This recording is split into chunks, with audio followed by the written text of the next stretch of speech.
Hi, everyone. Welcome to Mil Spouse Transition Conversations. I am Anna Larson, a military spouse transition expert and your host for today's conversation about caregiving. Now, I want to talk to you just a little bit about those golden years because they are not always that bright, shining moment that we had imagined. Life can sometimes leave us wondering, taking turns and twists, sometimes coming crashing into other things, exploding in flaming balls of fire. I mean, you name it, it can happen. And sometimes what that looks like is becoming a caregiver, not the flaming ball of fire. It could be any of those things, but that becoming a caregiver is not necessarily something that we're anticipating when we are leaving active duty military life. Now, my guest today, Shawn Moore, is the Director of Support Programs and the Senior Advisor on Suicide Prevention with the Elizabeth Dole Foundation. I am so excited to have Shawn here with me today. She knows the highs and lows that come from when a military spouse has to shift into that role of caregiver, the good times, the tough times, the downright exhausting times. And she's here to talk to us a little bit about what that looks like, as well as to provide a reminder that showing up for your veteran does not mean that you have to lose yourself in the process. So without further conversation, I'm going to share Shawn's bio and introduce her to you. As I said, Shawn Moore. She's a licensed counselor of social work. She's the director of support programs and senior advisor for suicide prevention at the Elizabeth Dole Foundation. She's a national leader and a voice for the nation's military and veteran caregivers and their families. Utilizing her experience as a former police officer for nearly 15 years and a licensed master social worker, she addresses audiences across the country to include advising legislators about the challenges faced by America's military and veteran families. Shawn is also an adjunct professor for the social work department at Park University. She is a veteran family caregiver for her late husband for 10 years. As a survivor, she is passionate about advocacy and utilizes both her lived experience and education by presenting to national audiences such as Veterans Health Administration, SAMHSA, National Alliance of Caregiving, PBS NewsHour, Today Show, and MSNBC. And I am super excited to say she's here with us today on Mil Spouse Transition Conversations to provide that same kind of information, support, and resources for military spouses who may be facing caregiving and may not know if they can classify themselves as such. So without further, I'm going to bring Shawn up onto stage. Hi, Shawn. Hi, Anna. I'm so excited to be here with you. I am so excited to have you here. Now, Shawn and I had a chance to kind of just have some brief conversations before when we were talking behind the scenes. And so I am even more excited now to have a chance to kind of let Shawn share her story, as well as like this lady is a fountain of knowledge, right? And so I think anyone who is kind of looking at that question of what does caregiving actually look like? Is it as hard as I'm experiencing it, or am I doing it right? Right? You know, I mean, there's so many questions that come into this. So let's just get started. The very first thing I just want to ask for you, Shawn, is what does it mean to be a caregiver? Wow, to me, it's a loaded question, and it probably is for the audience. What does it mean to be a caregiver? And especially in this military and veteran space, right? It's different. In the civilian space, what I found was when we mention the word caregiver or say, I'm a caregiver, usually people immediately go to the fact that, oh, you must be caring for an elderly parent. In the veteran and military space, that's not necessarily the case. If you think about it, when we were in active war, I know we still have servicemen and women deployed, but when we were in active war, those soldiers, those airmen, etc., they went when they were extremely young, so 18, 19, 20 years old. And some of them got injured right away. Some of them went on to have very long careers, may have retired. But for the military and veteran space, when you say caregiver, these caregivers could be spouses, moms and dads, siblings, adult children, even the younger children in our homes. They become secondary caregivers. We could be caregiving for those with physical challenges, mental health challenges, or both. But the one thing that is extremely different is we start doing it so much earlier than our civilian counterparts and do it for a longer period of time, which then leads into possible burnout, burden, that compassion fatigue. So caregiving looks different in our space. And Yeah. oftentimes, for spouses, we just take care of our loved ones, right? So we Yeah. may not even be identifying that we are doing caregiving things. I was just going to say, Shawn, I just know a lot of military spouses. It's just the role that we take as being the person who's at home, holding down the fort. And then when our service member comes in and out of our lives with whatever training, deployments, work schedule they might have, as they come in and out of that space for us, we just naturally pick up what they need to help them then move forward, right? So I think there's a lot of spouses out there that are saying, yeah, but is what I'm doing actually considered caregiving? Right? I mean, is there a formal definition that says if you do this, this, and this, you get to be a caregiver, versus is it more about how you might be feeling, or the types of activities you actually are supporting that service member with? Absolutely. So what I always want to tell people, if you're working with the VA, they have a caregiving program that the veteran has to sign up for. If we're going that direction into caregiving, there are quite a few qualifications that veteran has to meet for whoever they name to be in that caregiving program. I was in that program for, probably since 2013. And Brian had to be 70% disabled. You have to, for the most part, live with your veteran. If you're not home a lot, they look at things differently, because are you providing care? Because that program offers a stipend, a monthly stipend. So there are qualifications and hurdles to go through. Yet, such as at the Elizabeth Dole Foundation, if you say you're a caregiver for a veteran, you're a caregiver. And like you said, what does that look like? For some of us, we're doing those activities of daily living, helping our veteran with wound care or bathing, cooking, transportation, or transferring someone out of their bed, out of a chair, just different things like that. But we also have those instrumental activities of daily living, which may be such in my case. So this is pretty much what I did on a daily basis with my husband for the last many years to keep him safe. He had mental health challenges, depression, anxiety, suicidality. I ended up losing count of how many times he did attempt suicide. So for us who are caring for someone with mental health challenges, making sure that they're not isolating for days on end. We all need a break, but it can go past a break, right? And become isolation, which then feeds more into depression, feeds more into suicidality. So we're doing a lot of those things. We also may be doing remembering, right? Remembering that they have an appointment, maybe making sure that they can get to that appointment. They are remembering it. We may have to make those appointments for them. Yeah. Medication management. Are they remembering to take their meds? Do they have some meds that we don't want them to have access to, especially when they're suicidal? So you may be dishing out meds on a daily basis and keeping them in a safe lockbox at all other times.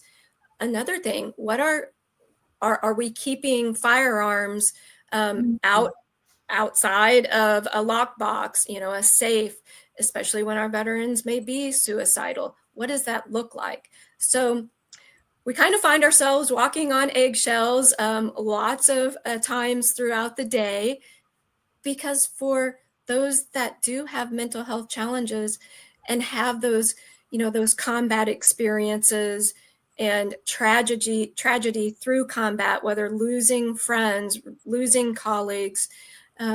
Maybe you didn't feel like, I know for my husband, one of the things as he made rank, he wasn't actually the doer, he was the overseer, but sitting in a room looking at a helicopter on a screen and it be there and then not be there.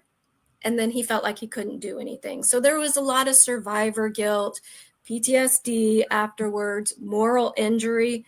Those are the things I believe there's not a script for. Yeah. There's not a let me teach you, where wound care, we can go and teach you how to take care of a wound, but what about those invisible wounds? How do you do that? It's difficult.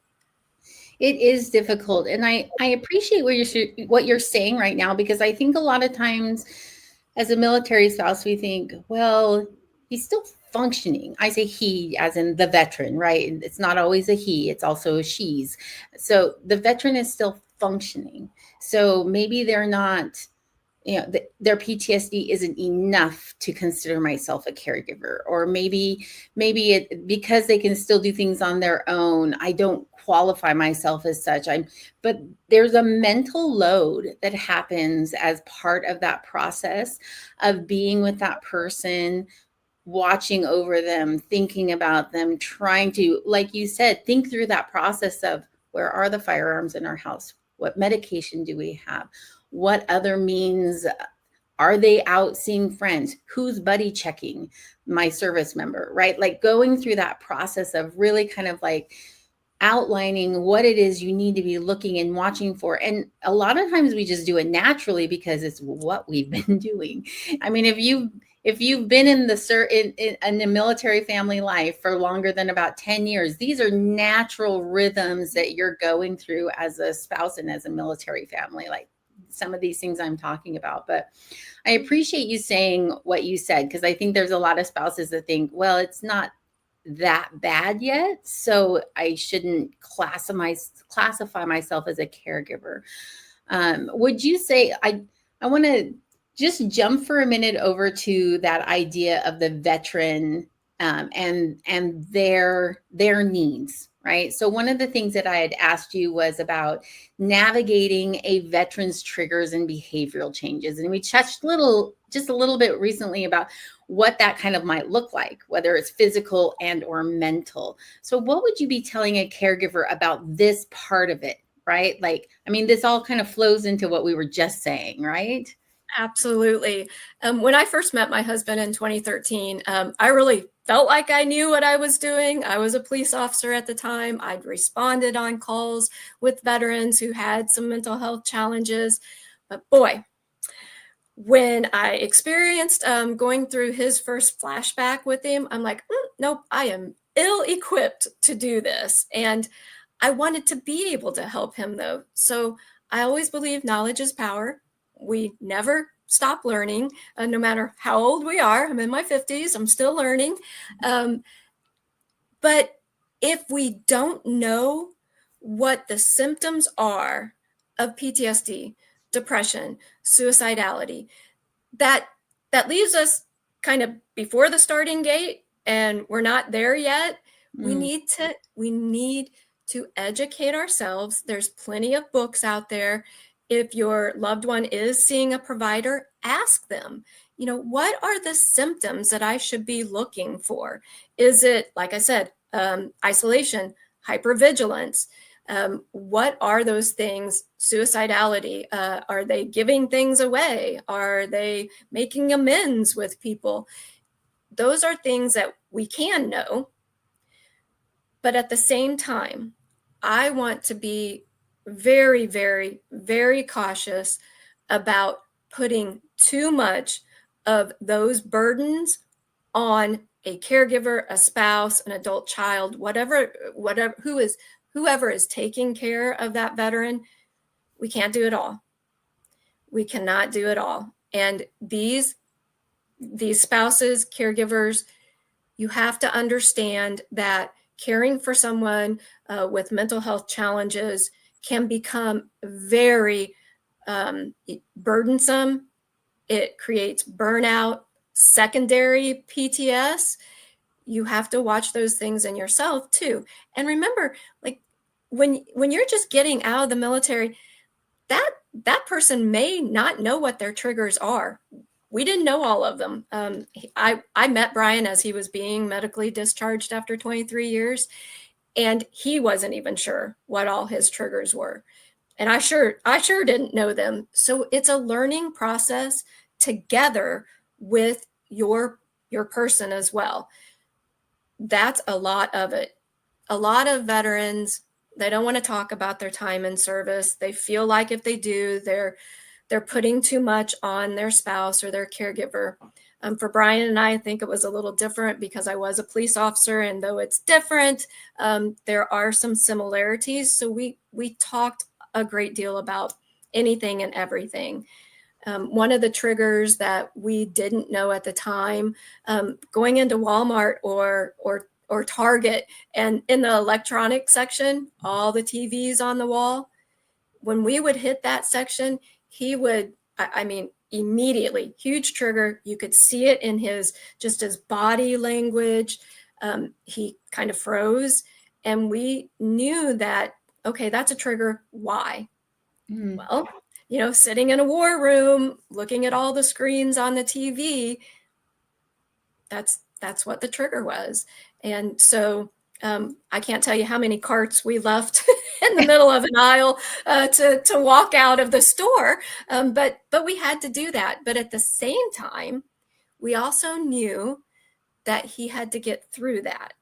So continually going back, knowing that we may not get through the entire store, but at some point in time we did, and he overcame that, and he could go to the store on his own without that trigger there. But I think that's what's really, really important for us. I want to share this. I'm a social worker right now. I switched from being that police officer to a social worker, which is quite interesting to in itself. I was telling people to do, and now I'm asking them what they want to do, and it's kind of a fine line. I can tell you, my husband really didn't like when I put my police officer hat on at all, but I probably didn't like when he put his special operator hat on either. So it was quite interesting at times. But knowing that, my husband did have suicidal challenges for quite some time, years, went through quite a few attempts. And in the end, I think this is extremely important for everyone to hear this. We cannot be the person that is solely responsible for their recovery. One, that's enabling. It's enabling behavior. And we don't want to do that. We want them to we need them to be in charge of their recovery. Yeah. Because we can't do that. That no one else can get us through whatever we're going through. So we can't do that for the veteran as well. We can help them. We can assist. But if we're doing more than what they are doing for their recovery, we need to stop. We need to stop, take a step back, because that is not going to get them to where they need to be in their recovery. That is such a poignant remark. They have to be an active participant. You're absolutely right. If they're refusing to go to the doctor appointments, if they are canceling their mental health therapy appointments, if they won't, suck down that medicine that they're supposed to be having. I mean, you cannot force that process as much as you might want to, as much as you might love them. You'll go to the ends of the earth to try and find the thing that will work, right? To convince them. I know that that's all part of that kind of like mental process that caregiver has when you see things really, I'm going to say, taking a downturn in that sense, right? But you're absolutely right. You cannot bear the responsibility of their success or failure in those areas and take on the responsibility of saying, I should have done more, different, better, sooner, harder, whatever the adjective is you want to throw in there that you're feeling in that moment. But I do think it is a natural feeling, right? I mean, we all go through that guilt process of, oh, if only I had tried this or known that, right? So that kind of just flows very naturally into one of the things I did want to ask you about, which is the emotional and mental challenges for the actual caregiver themselves. Now, I pulled from the Elizabeth Dole website. They have a link to a RAND research. And I want to throw it up here because I'm going to pull that question down so we can see this. But from the RAND research, it was talking about military and veteran caregivers to those under 60, which is a large part of the community that we're talking to right now, right? So according to this research report, 42% meet the criteria for depression. So 4 times the rate of non-caregivers, which is just staggering. 20% had thought about taking their own lives. These are caregivers we're talking about, not the caregivee or the one getting the care. That's what I'm trying to say. And then half of them had seen a doctor, compared with 3/4 of non. So they're not taking care of themselves is what that last statistic says to me. So just asking that question again about the emotional and mental health challenges of caregiving, what would you say to these numbers in that question, Shawn? Well, it definitely, right. The RAND study, this is a new study that came out when the Elizabeth Dole Foundation first started. Senator Elizabeth commissioned a RAND report, and they deep dove into caregiving. And then 10 years later, it looks different. There's more caregiving, and the burden of the mental health challenges of the caregiver are skyrocketing. I'm gonna be very clear here. Caregiving cannot be your entire identity. It cannot. And oftentimes it becomes that because many times we're thrown into caregiving. This isn't something like, hey, I'm thinking that I'm going to be a caregiver next week. That's not the case, right? We don't do that. We end up going, oh my gosh, maybe during this show right now, you may go, oh my gosh, I think I'm a caregiver and I didn't know it, but I'm like managing my loved one's meds. I'm making sure they get to their appointments. I'm making sure they get out of bed and they're not isolating. That's caregiving. I always said, why in the world would me in my 50s, my husband was in his 50s, why would I be helping him make sure he takes care of his meds? That's over and beyond what a wife generally does. Right? We don't med manage for our spouse. We don't, right? And maybe in the later years, but we sure don't think about that. And these caregivers are doing it in their 20s, 30s, 40s, 50s, so very, very young. So all that to say, caregiving cannot be your entire identity because the biggest thing is caregiving will end. It will end. Sometimes we don't know when. It could be 5, 10 years down the road. For our family, it was a thing that I thought about, gosh, it could end tomorrow. It could have ended like later on tonight. And I didn't know when, but it did happen. And there was a period of time that I was like, oh, I'm a caregiver. I'm only a caregiver. You know, I sunk my teeth into it and I was the caregiver. But when we find that what we're doing isn't helping, right? Because they have to be a part of their recovery as well. Or our mental health is suffering. Many of us have kids too. That under 60 age, we have kids as well. If we take on that entire identity of caregiving, and a lot of times we set mom or dad, our identity as mom or dad, on a shelf over here because we caregive. No. We must make sure that we are taking care of ourselves. And that may mean going to peer support groups. That may be connecting online to some of these organizations that have online groups. It may be going to a therapist and finding your tribe. And what I mean is other caregivers. You can't do this alone at all. Yeah. At all. So it sounds like, oh yeah, I can do that, right? But really when it comes down to creating that balance between caregiving and career and family life and the other things that we really need to still have to maintain that sense of self, and so maybe that entire focus is, now sometimes that's not possible, right? If there's intense 24-hour care, we get that is a circumstance. You can't just say, oh, I got to go off to my job, take care of yourself for 6 hours or whatever that time frame might be. We're not talking about that kind of caregiving. It's more that let's use the mental health challenges as a good example, right? So what you're saying is you really have to be able to find that balance. But are there techniques, tools that you found that you use for yourself or as a representative, right? Like, what do you recommend to military spouses as they're saying, yeah, that's not, I would love to do that, but, right? It's And hard. I think sometimes too, I'm just going to say, like, I think sometimes too, we get so wrapped up in the what could potentially happen that we're afraid to let go. Yep. Hey, we cannot control things, all right? We Yeah. want to be able to control things, but I really learned the hard way that you cannot control everything at all. So in 2017, my husband attempted suicide for the first time, and it was something that I thought would happen. At the same time, we're never prepared for it. We can't ever be enough prepared for it.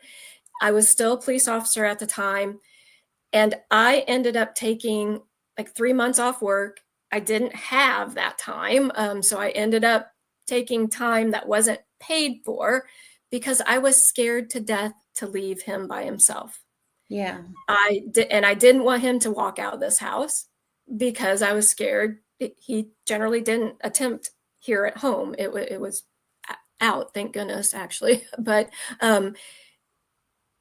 it was, I thought I could control him, whether he attempted or not. And I couldn't. I quickly learned that 3 months that I was staying at home, I was losing myself. I was losing myself. And I loved my career. Now, granted, I shifted in 2019 because it was getting very difficult for him to call me and say, hey, I really need you home right now.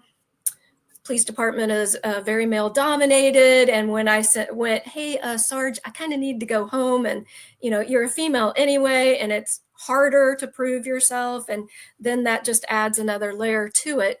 So I did leave the police department, but I'm not one to sit around. And I knew that our financial future, whether it was with Brian or not, also depended on me. And remember, I said caregiving is going to end. And I knew it was a real possibility for us that it could end at any point in time. So I shifted. I went back to school, got a master's degree in social work, found remote work. And I will tell you, after COVID, there is way more remote work out there now than there used to be. That worked for us. I could still work. I knew I was paying into retirement. I knew I could have insurance on my own if need be, and I could still support my kids if caregiving ended. I had to make a conscious effort to do things for me and my kids. Oftentimes I'll hear, well, we're not able to go to our kids' school anymore. The veteran doesn't want to. He or she's not going to any of their sporting events or music events. They're isolating. They're not doing this. So the caregiver won't either. Don't do that. Your kids need you, and you need to get out of the space of solely being there for the veteran. Thanksgiving, great example. I saw a caregiver in one of the Facebook groups. The veteran didn't want to go to the family for Thanksgiving. Her family kind of didn't understand caregiving and what her veteran was going through, but she really wanted to go. And she was torn between staying home and being there with her veteran, but upsetting her family, and then vice versa. Go. You have to go. I can also remember a time that my husband ended up in inpatient care and then a 6-7 week program. We were scheduled to go on a cruise with our kids. Your first thought would be, oh my gosh, can't go now. Yes, you can. Your kids were looking forward to that. So were you. Your loved one's safe. Someone else is taking care of them. Go. Do your thing. Do your thing. I see so many caregivers going, oh my gosh, my loved one's is inpatient or they're going into this program. I don't know what I'm going to do. Love that time. Someone else is taking care of them. Do you? Yeah. Do what's best for you. It almost sounds like what you're saying is don't live in fear, right? Like you have to get outside of that space and say what will happen will happen. I've done the best I've been able to do. So now it's time for me to also love and find joy in what makes me joyful, right? And ensure that that's still part of my life. I think sometimes there's so much guilt that's associated with that, right? But that I think is also part of a caregiver taking care of themselves, acknowledging that, getting support in whatever way that means, whether it's a therapist for yourself or those peer groups you're talking about and support groups that you're talking about, or if you're a crafter or an artist, or making sure you're out there doing those things that fill your soul, fill your bucket. This is so okay. Let's talk resources for a minute. Let me throw this up there. What resources are available to support caregiving? And I would love to run down the list of all of them, right? But you are from the Elizabeth Dole Foundation, and which if people aren't familiar with what that is, I'm going to ask you to just give a brief little here's what the Elizabeth Dole Foundation is, as well as kind of some of the resources they can find from your site, and then anything extra that you would throw into that mix as well. That would be very helpful. Absolutely. All right. When the Elizabeth Dole Foundation started, they were more an advocacy in the advocacy lane, whether that was policy, changing policy, enacting policy, making sure that people understood that there were military and veteran caregivers out there. That was their sole mission. Not anymore. We have wonderful programs. We have mental health support groups. We have financial wellness. I work in the financial wellness lane, making sure that if you want to go back to work, we can help you do that. When you don't have anything to put on your resume, or you don't think you do, we're going to help you, because caregiving is things that you can put on your resume. Also, we have a critical financial assistance program. We have resource navigation. And we have a private Facebook group with other caregivers in it, so that you can find your people. Caregiving can feel very isolating. So check out the Elizabeth Dole Foundation. Another one, the Red Cross has the Military and Veteran Caregiving Network. Amazing folks there. They are my friends who run it, colleagues of mine. It's an amazing organization as well.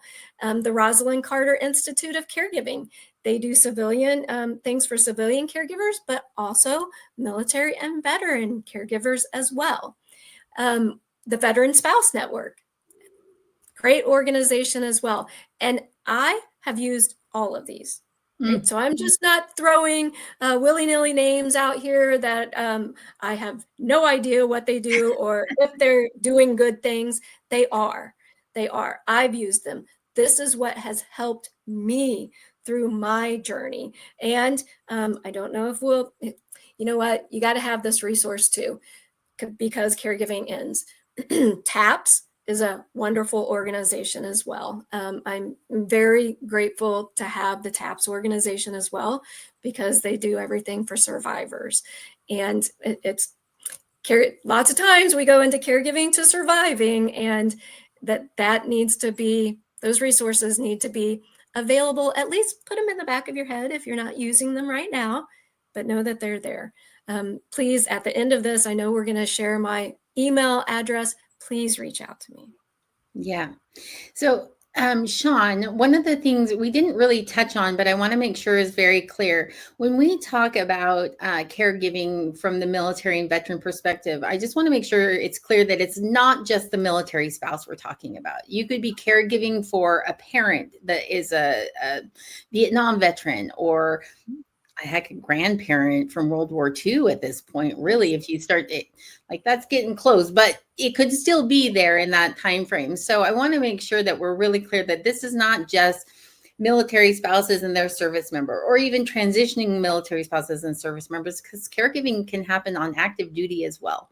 When you start to see those signs, and or if they have injuries, things that, whether they be invisible or visible, that caregiving process begins on active duty status. So does it matter if you're a veteran versus active duty, or caring for a parent or a grandparent or cousin or anything along those lines? And what if you have no military affiliation other than that person? Does that matter? And that's okay.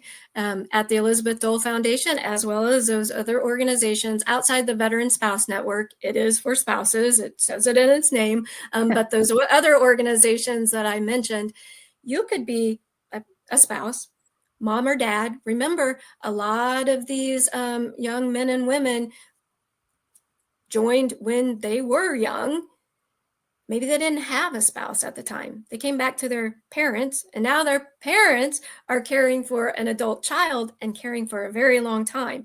But then what happens? It may be the sibling that takes over.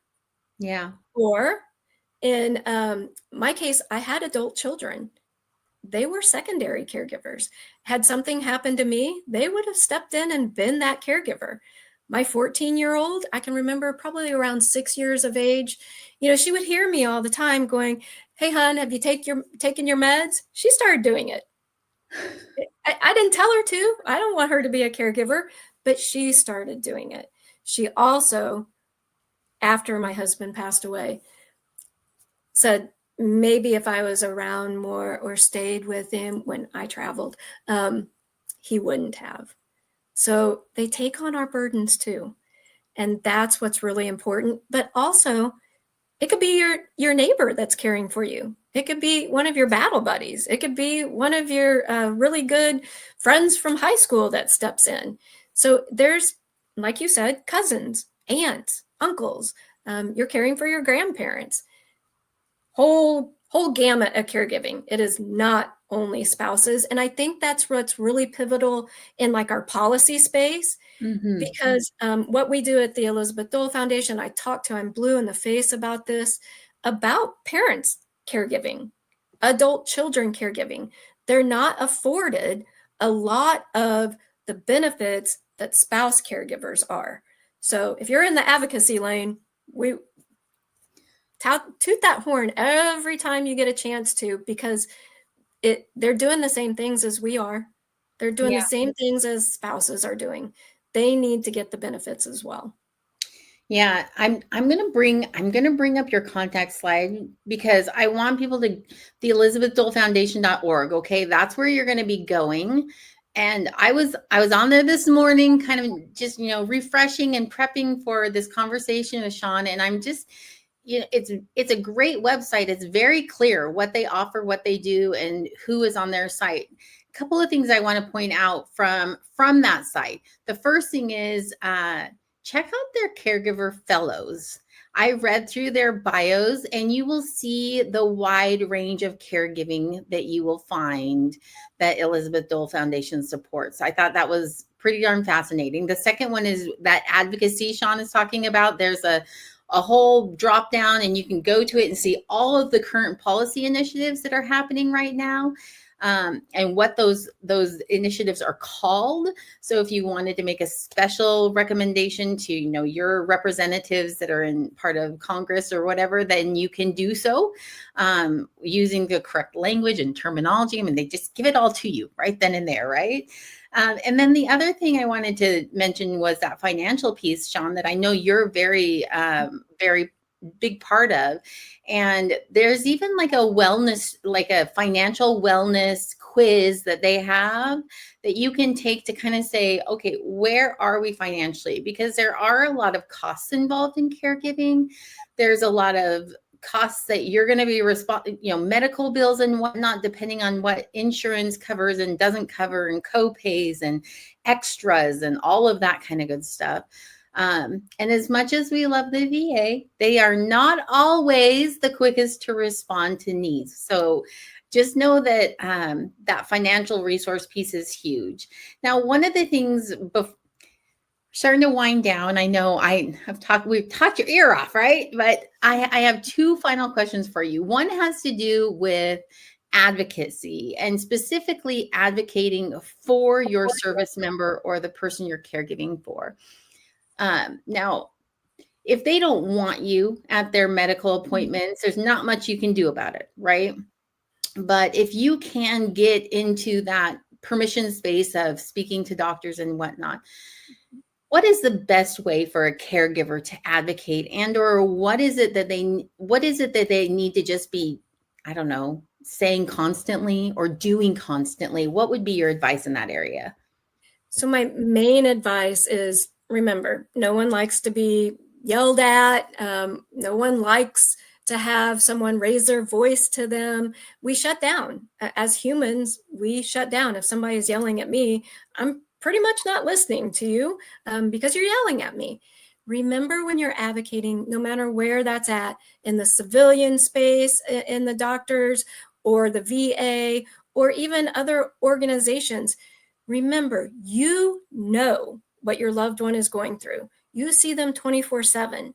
You want that provider to know what you're seeing. It's important, because I know a lot of times my husband went to a mental health appointment and said he was doing fine. And I'm like, wait, what? No, you're not.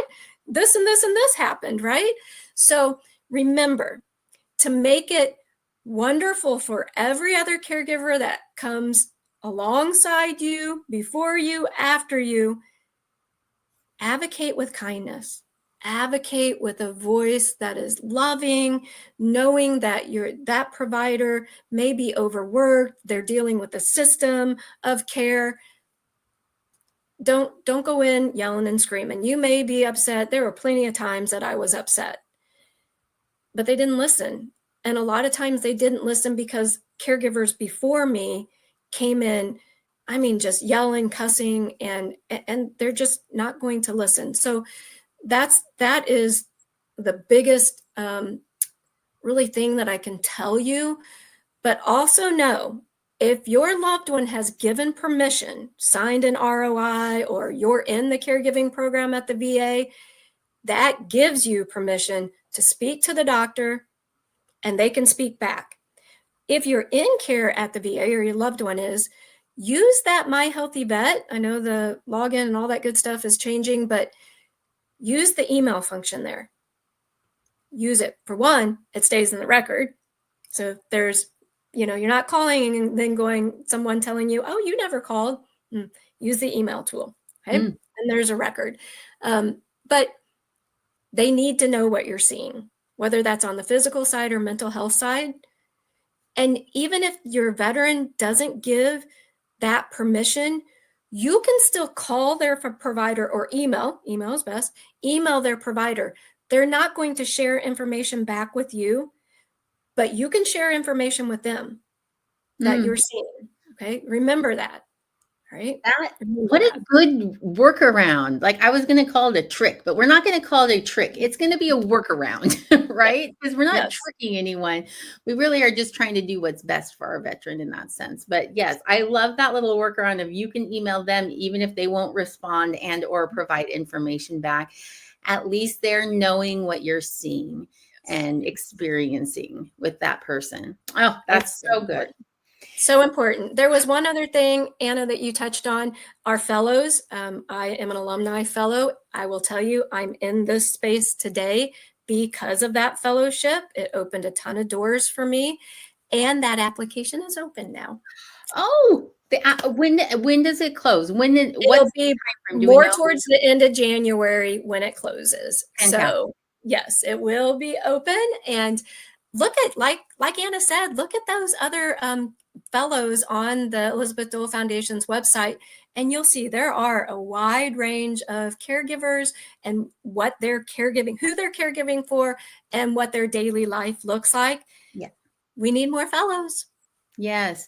And it was what I really let you give a snapshot on one side that's like the service, the who they're caregiving for, what type of illnesses that they're caregiving for as well. But then you just asked some really good questions. I read through 4 or 5 of them and I was like, this is really good because I feel like if you're questioning whether or not you are a caregiver or questioning your role or questioning whether or not you should, and I know it's not about the classification. I think it's more about feeling valid in maybe some of the emotions you're having in that caregiver role, right? It's not about classifying yourself as caregiver versus not.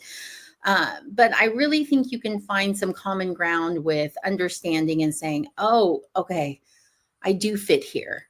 I do have, permission to feel the way I feel. I do have permission to work as hard as I'm working, but also let's just go back to what Shawn has shared with us. Make sure that you are taking care of yourself in that process and maintaining your own sense of identity and the things that you love as part of that too. Okay, and that might negate this last question that I had for you, but I'm going to ask it anyway because I always love to close out with what advice would you give a military spouse who finds themselves in this caregiver role, maybe unexpectedly? It will. I'll reiterate a few things that I've said before that I believe are extremely important. You can't do it by yourself. You are not the only one. There are people going through exactly what you're going through or very similar. I can guarantee you the feelings that you're having are the same feelings all the other caregivers are having as well. So find your people, and you can do that at the Elizabeth Dole Foundation and or the other organizations that I talked about. When you identify as a caregiver, other resources open up to you. You don't have to actively call yourself a caregiver, and some veterans and service members don't want you. They don't want a caregiver, so they don't want you to identify as such, but you can inside and reach out to those organizations. And the last thing, and I've said it before, but I am extremely passionate. I talk about this all the time. Again, I'm going to reiterate, caregiving will end. It will end. If you're a caregiver now, I want you to ask yourself if you would be okay tomorrow if caregiving ended. And that means emotionally, that means financially. Please understand that you've got to do for you, because my husband, he got VA disability. He retired, so it was medical retirement. He had over 20 years. He got SSDI. The minute I reported that he died, all that money stopped. That money stopped. In fact, it was deposited in our account and taken back out. Okay? So that will happen, and you need to be prepared. So whether you are volunteering so that you can put something back on your resume at a point in time, or find that remote job, save, don't live beyond your means. I see a lot of people living beyond their means. Are you going to be able to afford that house if your loved one passes away? It's the reason why I stayed in the house that I'm in. I knew that I would be able to afford it on my own. It's so important. Please, if you don't hear anything else out of this entire show today, caregiving will end. Are you going to be okay? Because grieving while you're trying to put food on the table or worrying if you're going to have a roof over your head, that adds to it. And you don't want to have to add to grieving a loved one. Oh, Shawn, those are, I'm going to say knock on wood kind of parting words, but so important for everyone to hear, because you are right. It is, caregiving does end. And as much as we're trying to get through it now, there will be a point where it will no longer be what your role is for that person's life. So Thank you so much. I so appreciate it. Okay, let's pull this. We're going to pull this slide right back up here again. Shawn, tell everyone how you would like them to come and find you if they have questions, want to know more about, what you do and or the Elizabeth Dole Foundation. Please reach out to me through email. Any questions, any at all. You may think it's the littlest question ever and you're going, I want to ask it, but I really don't. Reach out, please. All right. We got to travel this journey alone. We can't travel the journey alone. We need to be together. You don't want to be alone. Trust me. So ElizabethDoleFoundation.org and then Shawn at ElizabethDoleFoundation.org. I will connect you if you need resources. We do have a critical financial assistance program that, hey, sometimes we get into transitioning. Woo, that's tough sometimes on finances, right? So keep us in mind. And I just want to give a shout out to the picture you're seeing. It's one of my favorite. My husband, I continue to do the work that I do. And actually my kids are huge advocates as well to honor his memory and to hopefully make a difference for, even if it's just one family, so you all don't have to go through some of the things and challenges we had to go through. We're trying to change some things by honoring his memory and helping those caregivers that we can touch, and maybe veterans as well. Yeah, I can tell you right now, Shawn, you have already accomplished that, helping even just one family. I promise you that has come and gone. But what I see is like a legacy you're building of continued support and understanding and knowledge base and just so many things that are so important to furthering the advocacy portion of it, changing policy, but also just letting people know that are in that caregiver space that they aren't alone, that their struggles are heard, and that it's we understand, right? Like there are people out there who have been there, done that, and they're willing to wrap them up in their arms and give them a big hug and say, we're there for you. We got you in this space. So I love that. Yeah. All right. We have come to an end of our conversation. I feel like we could do this like 700 more times on just little bits and pieces of what we could pull out of here. I so appreciate you, Shawn, for being here with me today. So for everyone here listening, as you know, we're going to continue to navigate this ever-changing world of questions. I hope that you know that you can always turn to MilSpouse Transition to continue to bring the resources and answers that you may be looking for. So here's 3 things that you can do to stay in the know. Jump on the email list. I'm going to drop the link in the comments. Come and connect with me and my guest on LinkedIn. So find Shawn on LinkedIn, find me on LinkedIn, connect with us. That is the space. Will be in there. And you can even like hit the little bell, and then guess what? You see all the different posts that we do about all the different things that we're doing. If this is a passion or a space that you want to know more about.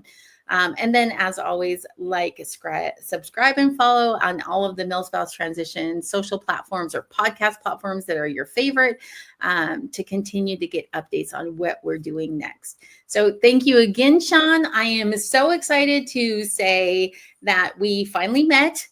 I've been following you for a long time.